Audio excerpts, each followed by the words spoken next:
Hello, fellow horror fans. Elise Willems here from GameTrailers.com. I just had an opportunity to play a preview build of Until Dawn coming to the PS4 this August 25th. Here are 6 things you need to know about Until Dawn. Today is the 1-year anniversary of the dreadful tragedy that took place on Mount Washington.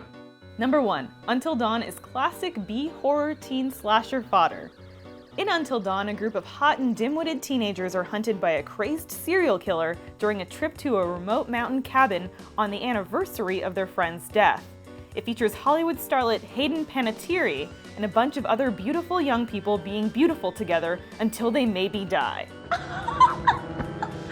Of course they'll die. We're just messing around, Beth. It wasn't serious. You jerks!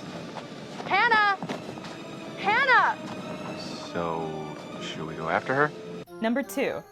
Until Dawn is being developed by Supermassive Games. They're based in Guildford, England, and I love that a British studio is paying homage to cheesy American teen slasher flicks. If you've never heard of Supermassive, you're not alone. Their resume is still growing.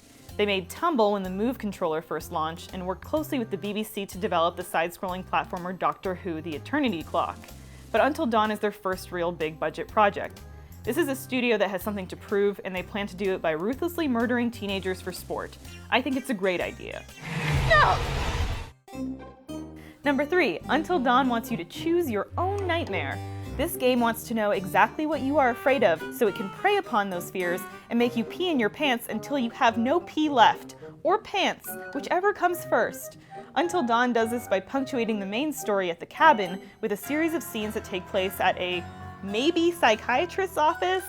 During these scenes, you play in first person, controlling a mysterious gloved individual, who I'm calling right now is probably the killer. You use flashcards to respond to the psychiatrist's probing questions. Questions like, which is scarier, rats or knives? Knives or zombies? Zombies or clowns? Or God forbid, the dreaded knife-wielding zombie rat clown.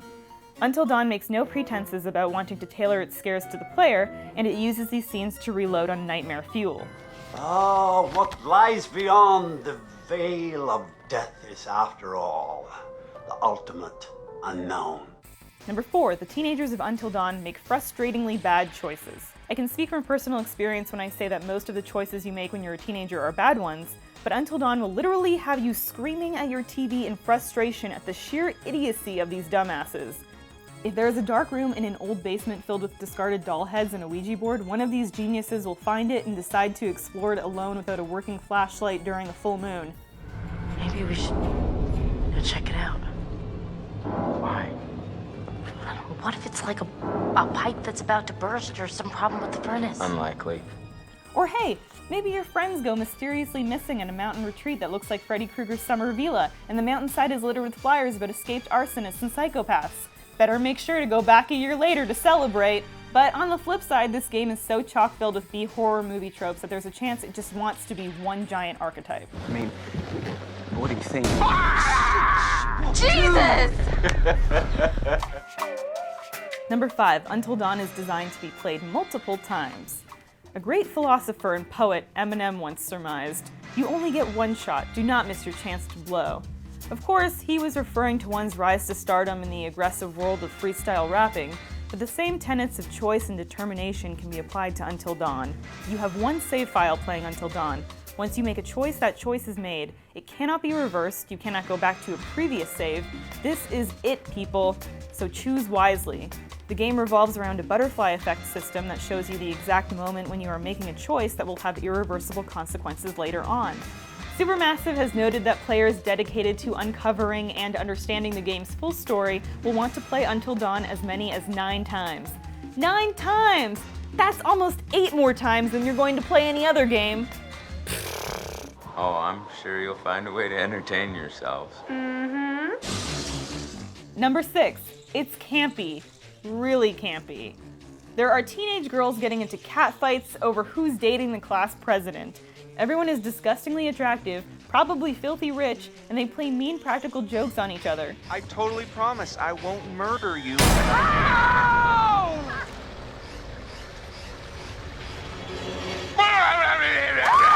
Characters say things like, You should be a model. You keep that camera handy, and maybe I'll let you start my portfolio at the cabin. And other things like, She's like a sleeper hit kind of gal, you know? And I just want to rip that Parker right off of her and make some snow angels, right? and even stupider things like Are you guys having a really weird stroke? your typical teen horror flick, the game is loaded with jump scares that turn out to be harmless. And for some reason, there's an abundance of yoga pants. I don't know why everyone's wearing yoga pants at this cabin, but they are. Sure, Until Dawn lacks the wit and self-awareness of Cabin in the Woods, a film that so perfectly satirized teen horror, but I get the feeling that this is a game that knows exactly what it is and what it's trying to be. It knows it's drowning in camp, and it embraces it. I appreciate that. From what I've played, Until Dawn promises a pretty fun B-horror movie game experience, heavy on the cheese. This is super awkward, and we all know it. Let's just acknowledge it now and move on. So in conclusion, Until Dawn is pretty standard B-movie horror fare. A lot of cheesy dialogue, jump scares, ridiculous teenage scenarios and nudity, but bottom line, it's pretty fun. You want cheesy? I got all the cheese we need from the kitchen. Got the slumber party ready? Are you talking about the GameTrailers Until Dawn full playthrough pajama party live stream? Yeah. Bloodworth, that's in August. The game's not even out yet. Oh. Alright.